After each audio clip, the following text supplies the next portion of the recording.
સંવત 2081 વૈશાખ સુદ 14 તારીખ 11/5/2025 રવિવાર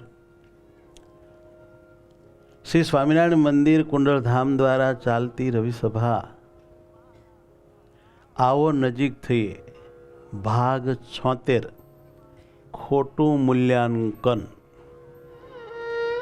વાલા ભક્તો, ભજન હોલમાં સ્ટેજ ઉપર વિરાજમાન આજ તો ઢોલિયા ઉપર બેઠા તકૈયા બકૈયા લગાવી વાલા વાલા રાજાધિરાજા મહારાજા નાના મહારાજ અને ચંદનના વાઘામાં સજ્જ એવા વાલા હરિકૃષ્ણ મહારાજ અને આપ સૌ ભગવાનના ધારક ભક્તોને ભાવથી જય સ્વામિનારાયણ. આવો નજીક થઈએ ભાગ 76 ખોટું મૂલ્યાંકન. સત્યને જાણ્યા વગર જે ધારણા કરવી જ્ઞાન. સત્યને જાણ્યા વગર જે ધારણા કરવી જ્ઞાન. અંધારામાં તીર છોડ્યા જેવું ગણાય નિદાન. એ જી સત્યને જાણ્યા વગર જે ખોટું માની લેવું જ્ઞાન. તે તો અંધારામાં તીર છોડ્યા જેવું ખોટું ગણાય નિદાન. એ તો ખોટું ગણાય. આપણે પૂરું જાણતા ન હોય, પૂરું સમજ્યા ન હોઈએ, કાંઈ ખ્યાલ ન હોય હરખો, અને મનમાં માનીને બેસી જઈએ કે આ આમ જ છે, અને પાછા જેને તેને કહ્યા કરીએ. ખરેખર એમ હોય નહીં.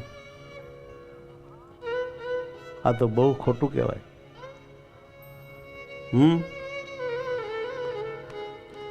નેગેટિવ કલ્પનાના બે કારણ છે જ્ઞાન. આ દુનિયામાં ઘણા માણસોને નેગેટિવ કલ્પનાઓ કરવાની બહુ ટેવ હોય. શંકા કુશંકા, બીજાને વિશે હલકાપણું માનવાની હલકાઈ ઘણા લોકોમાં બહુ હોય છે. નેગેટિવ કલ્પનાના બે કારણ છે જ્ઞાન. બુદ્ધિ પર વિશ્વાસ અતિ, ઓવર કોન્ફિડન્સ. બુદ્ધિ પર વિશ્વાસ અતિ, વળી વધુ અભિમાન. એ જીવળી વધુ અભિમાન, વધુ પડતું માન હોય. એટલે એ છે ને નેગેટિવ કલ્પનાઓ કર્યા જ કરે, જેની કોઈ જરૂર ન હોય. ખોટી શંકા કુશંકા કરવાથી પ્રથમ તો આપણું મન બગડે. પહેલું આ કામ થાય. મન બગડે, પછી આપણું કામ બગડે. જે કરતા હોઈએ તે ભજન તો ભજન બગડે, ને પછી આપણો દિવસ બગડે, આપણું આચરણ બગડે, અને પછી એવા વિચારમાં રહીએ એટલે આપણી રાત્રિ બગડે, ઊંઘ બગડે, ડીપ સ્લીપ ના આવે, હરખી ઊંઘ ન આવે. ખોટી ખોટી કલ્પનાઓ, શંકા કુશંકાઓ કરનારા માણસો સુખી નહીં હોતા. એ હંમેશા કાંઈક ને કાંઈક બીમાર હોય, માંદા હોય, એને કેટલી તકલીફો હોય છે. જે માણસ પોતાનું જોઈને મારે શું કરવાનું છે, મારી અભિવૃદ્ધિ, મારા આત્માની શુદ્ધિ અને પ્રભુમાં અપાર પ્રેમ કેમ થાય, એ મારે મારું કરવાનું છે એવો વિચાર કરી બીજાનામાં બહુ માથા માર્યા વિના પોતાના કલ્યાણમાં તત્પર રહે, એ માણસ પોઝિટિવ છે અને એ સદા સુખી રહે છે. અને એની સાથે જીવનારા પણ ઘણા માણસો બહુ સુખ શાંતિનો અનુભવ કરે છે. એની સાથે સત્સંગ કરવામાં, એની સાથે રહેવામાં, એની સાથે કામકાજ પાડવામાં, એની સાથે વ્યવહાર કરવામાં બહુ મજા આવે. પણ નેગેટિવ સાથે પનારો પડે તો પૂરું થાય એની રાહ જોઈ. ફરીવાર ઝપટમાં ન આવીએ. એક છોકરો અચાનક કંઈક બહુ દુઃખી થઈ ગયો, બીમાર થઈ ગયો, એટલે એને હોસ્પિટલમાં દાખલ કર્યો. એના બાપા ને એની મા ને બીજા બધા એને લઈને આવ્યા. હોસ્પિટલમાં દાખલ કર્યો એ વખતે ડૉક્ટર હાજર નહોતા. એટલે આ છોકરાના રિલેટિવજનોએ પ્રાર્થના કરી કે જલ્દી ડૉક્ટરને બોલાવો, જલ્દી ડૉક્ટરને બોલાવો. આને બહુ જ તકલીફ છે, આને બહુ જ તકલીફ છે, આની ટ્રીટમેન્ટ જલ્દી કરો, આની સર્જરી કરવી પડે એવું છે.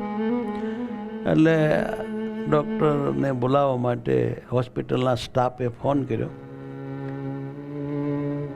તેથી ડૉક્ટર શક્ય એટલી ઉતાવળમાં હોસ્પિટલમાં આવ્યા.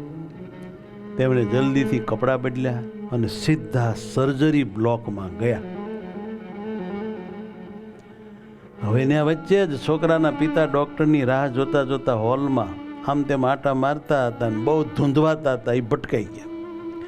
એણે ડૉક્ટરને જતા જોઈને સીધી બૂમ પાડી, અરે એ ડૉક્ટર, તમે ડૉક્ટર છો શું?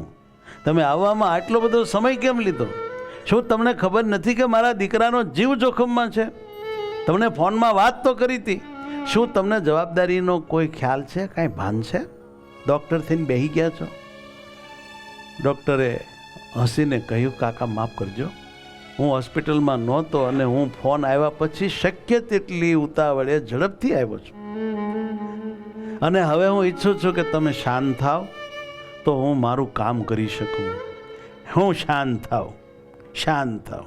જો તમારો દીકરો હમણાં આ રૂમમાં હોત તો શું તમે શાંત થાવ? જો તમારો દીકરો ડૉક્ટરની રાહ જોતા મૃત્યુ પામે તો તમે શું કરો? વાતું કરો છો.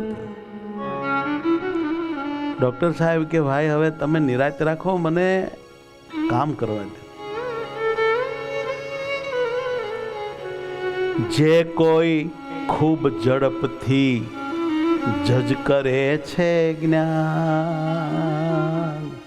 જજ એટલે નિર્ણય, માની લેવું, ડટ કરી નાખવું.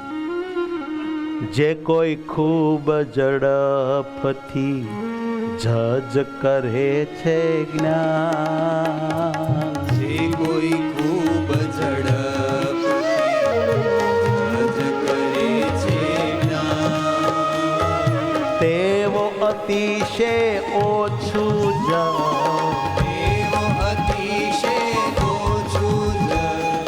સમજે છે નિદાન.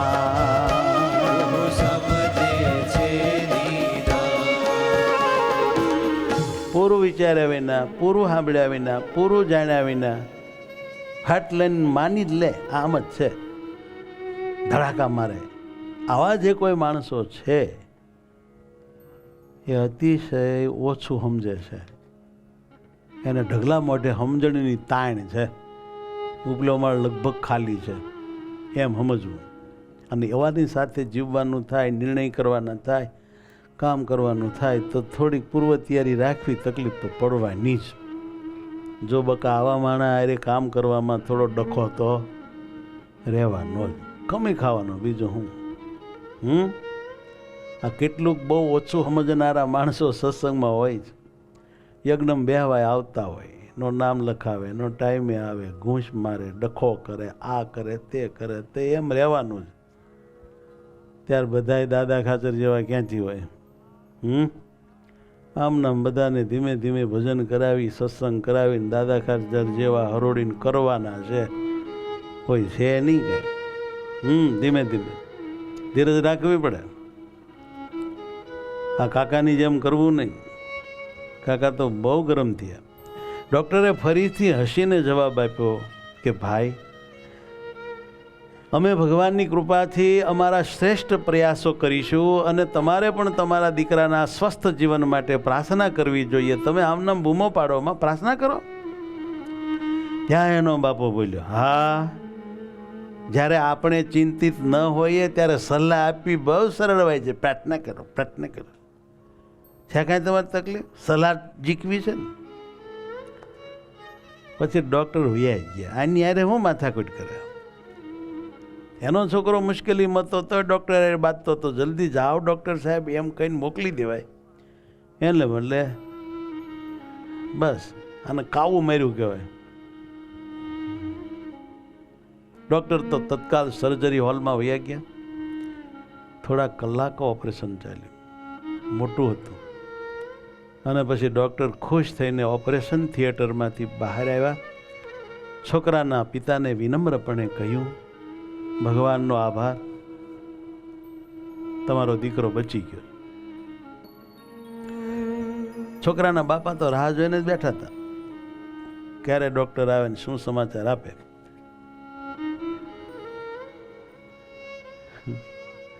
પણ આટલું કહીને ડૉક્ટર તો તત્કાલ ચાલતા થયા, દોડીને ગયા હો, અને જાતા જાતા બોલતા ગયા, જો તમને કોઈ પ્રશ્ન હોય તો નર્સને પૂછજો. ડૉક્ટર તો જતા રહ્યા. પછી આ છોકરાના પિતાએ નર્સને જોઈને ટિપ્પણી કરતા કહ્યું, કેટલો આ તમારો ડૉક્ટર ઘમંડી છે. આટલો બધો ઘમંડી કેમ છે? તેને થોડો સમય પણ મારી સાથે વાત ન કરી, જેથી હું મારા દીકરાની સ્થિતિ વિશે કંઈક પૂછી શકું. 2 મિનિટ એને ઊભા રહેતા હું મોત આવે. એ જ સંબંધોને બગાડવાની શરૂઆત પ્રાય જ્ઞાન થાય ખોટી કલ્પનાથી.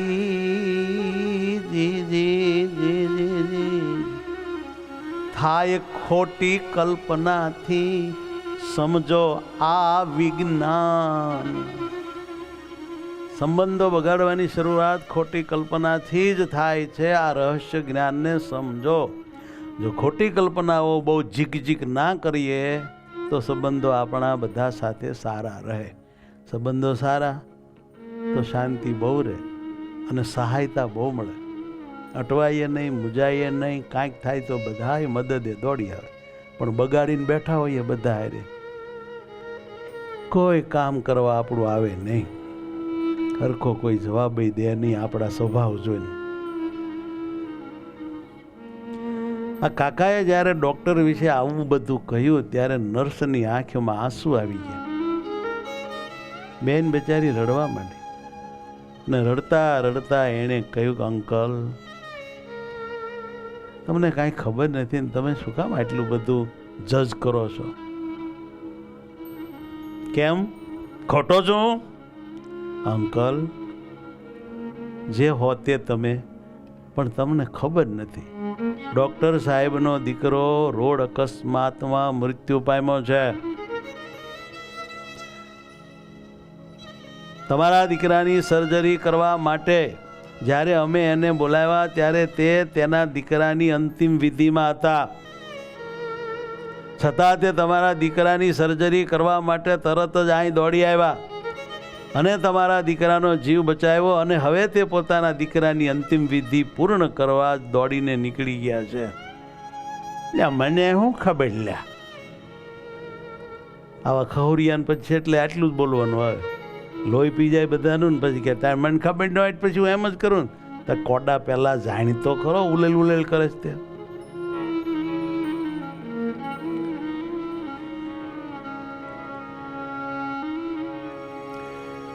સામાનું વિચારે નહીં, રડે પોતાનું જ જ્ઞાન. સામાનું વિચારે નહીં, રડે પોતાનું જ જ્ઞાન. જે સામાનું વિચારે નહીં ને રડે પોતાનું જ જ્ઞાન. સામાનું વિચારે નહીં ને રડે પોતાનું જ જ્ઞાન. એવા મૂર્ખા થવું નહીં, એવા મૂર્ખા થવું નહીં. આપણે એવા મૂર્ખા થવું નહીં. એવા મૂર્ખા થવું નહીં. માનવ થાવું મહાન સંતો, માનવ થાવું મહાન. માનવ થાવું મહાન સંતો, માનવ થાવું મહાન. એ ભક્તો માનવ થાવું મહાન. ભક્તો માનવ થાવું મહાન. વાલા ભક્તો, બહુ મસ્ત આ વાત છે. આપણા જીવનમાં પણ આ છોકરાના બાપ જેવી મેં અને તમે ઓછી મૂર્ખાઈ કરી નથી. આપણને તો આ છોકરાના બાપની જ મૂર્ખાઈ દેખાય છે ને આપણે જાણે કે બહુ ડાયા ને જ્ઞાની હોઈએ એમ હવ ખુશ છીએ. આપણે તો આ છોકરાના બાપનાય બાપ છીએ. ભૂતકાળ વિચારો ને, આવી ક્યાં કેટલી આપણે નેગેટિવિટી કરી છે, ખોટી કલ્પના શંકા કુશંકા કરી છે, ને પછી એ પ્રમાણે કાંઈ હોય નહીં, પછી આપણે મોઠા પીડ્યા હોઈએ.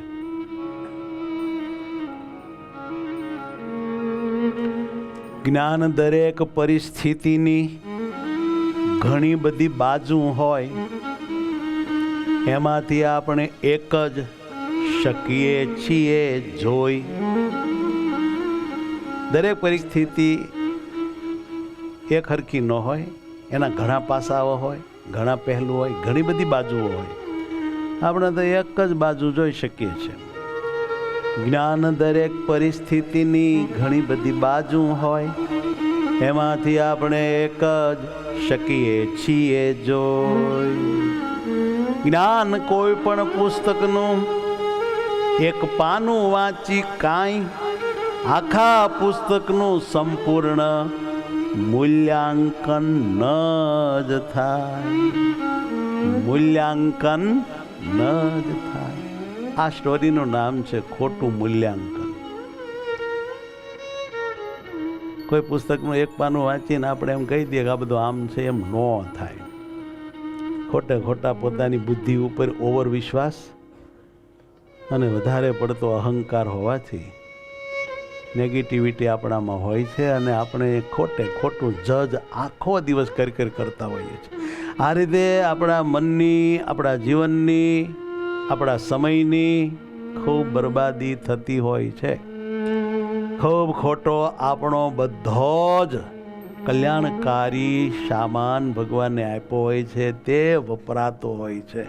એ જ બધી શક્તિ, સમય વગેરેને જો આપણે ભગવાનમાં જોડાવા માટે, આપણા કુટુંબ પરિવારને સુખી કરવા માટે, બધાની સાથે પ્રેમથી વ્યવહાર કરવા માટે વાપરીએ ને, તો આની આ દુનિયામાં આપણે સૌના લાડીલા બની જઈએ, લોકપ્રિય બની જઈએ, વંદનીય બની જાય, પ્રાતઃસ્મરણીય બની જાય.